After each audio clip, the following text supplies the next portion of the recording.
Hey, welcome back. It's Friday.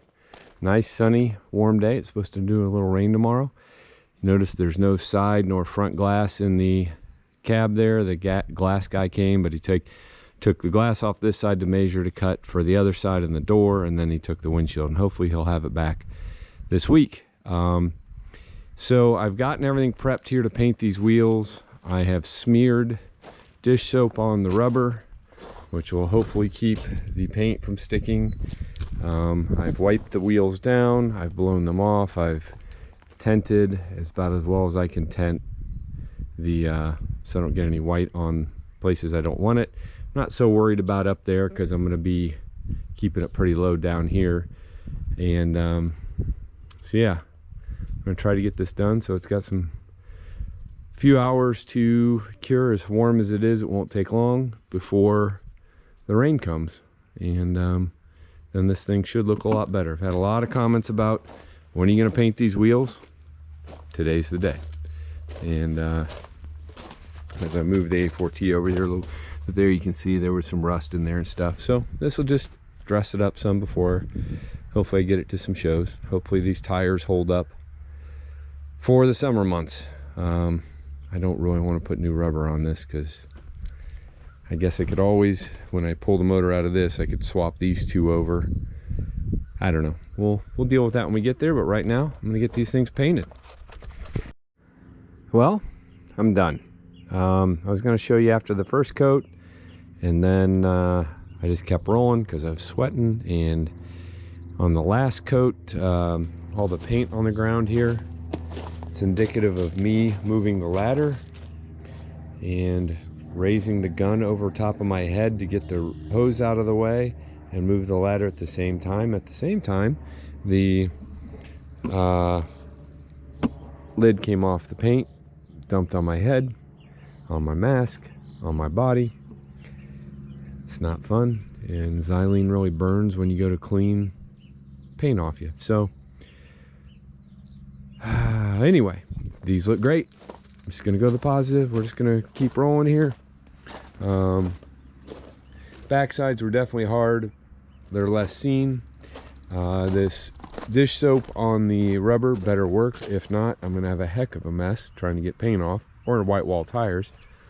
White walls might look cool, but all in all, if I step back, I think it's gonna look a lot better without splotchy wheels going down the road. So it's clouding. I know there is rain. It's gonna rain a little bit tomorrow. The guy that took the windows is like, "You sure?" And I'm like, "It's not gonna rain that much, hopefully." But this paint has been curing pretty quickly. So, and it's like 90 out right now, so should do pretty good. And of course, when you paint outside, there's a nice bug. Now there's some legs stuck in the paint, but that's what you get. So I think all in all, we will, if you see this at a show, it's not my best paint job by far because my prep wasn't amazing, but I just wanted to make it look a little bit better for what we're doing with it. So it's going to be it for tonight because I got to clean up all this stuff, and I need to go in and take a shower and get the rest of the xylene off me because I'm still burning a little bit where it was on my arms. Don't lift the paint gun over your head when the lid has kind of already been popping off a little bit. Not fun. Okay, until tomorrow. Saturday morning, I'm loaded up. I'm gonna take that to fill up the propane tank before I do 4th of July and some shows coming up. I checked this morning on the A4T. The wheels look good. I think they're drying pretty quickly. I did check, and I just scraped a little bit of the just with my fingernails, so that paint's gonna come off. The dish soaps, yeah, power washing it, but I definitely want to let those dry for another day or so before I do that, because I don't want to blow off any paint that I just put on there. But I guess the wheels are going to look nicer than the cab does for a crappy paint job. All right, well, anyway, we're going to run up the road here to Mount Gilead and get some get filled up with some propane. You told me. Yeah, here getting her filled, just hooked up and he's venting off, and now he started the pump. Wish I could do this at home, but I can't.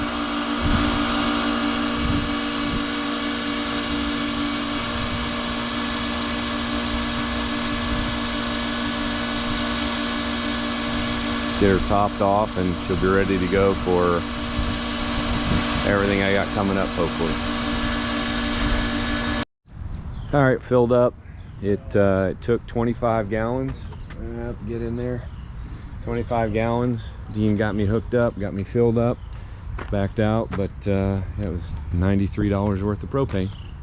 But it should last me a while. So here at the Farmers Co-op in Mount Gilead, Dean's the man when it comes to the propane stuff. So now I'm gonna head home and get her unloaded. All right, we made it back home, no problem, other than the few rain showers that we went through out on the road. Spotty rain and it's sprinkling again. It's just like off and on all day. But neighbor Tom was just over. He was cleaning out and he gave me some oils and stuff, which is nice of him to do, stuff I use. I will say last Sunday I took this thing for a ride down the road just to make sure everything was good. There's a wire over here. They had converted the alternator on this into one wire, and when they did that, this is the original wire harness, this red, and then it went into this, that's the other way around. So this red wire, and then they had it kind of spliced into a blue wire, and the blue wire went here on the starter solenoid, and it was just kind of laying down in here. Anyway, that grounded out at some point. So from there all the way up, if you can see that black line, that's where it burned the insulation off, because that got hot, stranded me in the middle of the road. So what I was able to do is I found out what it was, got it started, got it off the road. Neighbor Carl came, followed me back. I was good to go.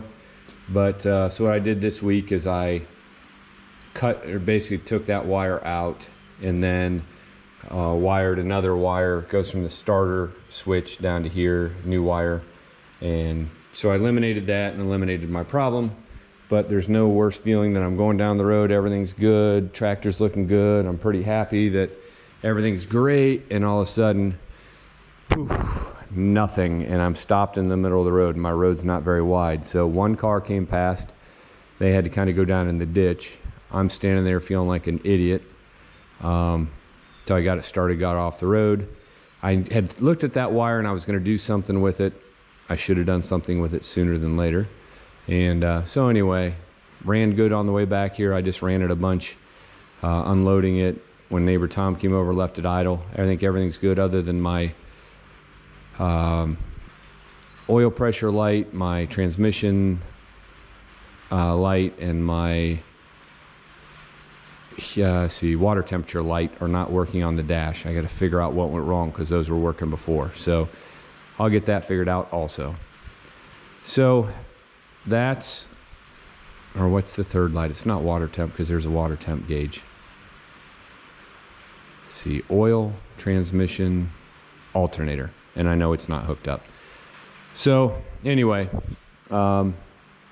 that's where that's at. I gotta run now. I gotta jump in the car and run over to get some parts from Wendell. He's at a location a little closer to me than his house is, so I'm gonna go see Wendell Everett and get a few parts I need. I need the clutch and pressure plate for the other A4T, hopefully a top link for this, some other parts, small parts for this, and so I'm gonna run and grab those, and we'll be back in a little bit.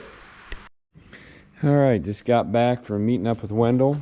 So we got a clutch, pressure plate, throwout bearing, in the white box, which is kind of a very unique piece, is going to be the low speed sprag for the 950. That's out, but it's a new old stock one of those. And then I've got the clips to go on the back of the 950 to lock in the 3-point arms.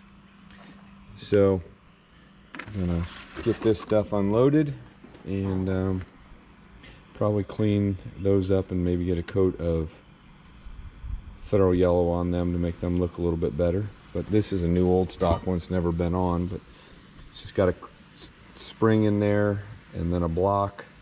You bolt these down to the 3-point arm. You pull up on this ring in order to release if you want to extend the 3-point arm when you're backing up to something or whatever. But for some reason they're missing on there, so now I can make that better. So I sandblasted those two pieces just quickly in the sandblast cabinet. Now I'm putting some Federal Yellow on them, and then probably tomorrow I'll let them dry. I'll put them on. It's so freaking humid. I don't know how, we'll see what the dry time is on that. I was just looking at these. The rain today is already starting to wash the dish soap off. It's kind of getting on the rim a little bit, but it just wipes right off. So like I said, when I power wash that, it won't be any big deal. So I'm just excited. I talked to one of the members of the Miami Valley Steam Threshers. I'm going to take this to the Plain City show, and just talking to him about it. I'm excited to get this there, so should be a lot of fun. So as luck would have it, I came back here to see exactly how those mount on here, and I didn't see any holes because it looks there's holes in those to screw in. And so I started looking around. You see that right there and that right there, and it's the same on the other side. Somebody snapped bolts off. So guess who gets to drill out some bolts? It's awesome. Not so much. Just like, how did that work? And I went out and looked at the A4T, and I'm like, oh, that's weird because there's not holes in this when I came back in. And yeah, there were holes. It just turns out that now there's broken off bolts in them. So anyway, just thought I would share that little tidbit of information. Always learning more and more about this tractor. Oh, I did have another leak over here, and I don't know if I showed it to you guys. I don't know. So if I did, sorry. I'm going to repeat myself, but I had some hydraulic fluid coming down. So in here is a box, and there's two levers that go in and out. I did the same thing on the A4T, but there's seals in there. Well, it's leaking from those seals, and I didn't know that, so I'm going to have to at some point pull that apart and put new seals in there. But it's just taking a plate off the back of that box. Control box, it's a hydraulic control box. So after all the work I did on this, nothing that I messed with is leaking, which is good, but I do have a slight hydraulic leak back there, and the gasket around the governor's leaking a little bit. So all in all, not bad. It was leaving a big mark on the ground, so not so much anymore. All right, I just wanted to point that out since I discovered that the other day, and I'm like, huh, it figures. It's always got to have a little bit of a leak, right?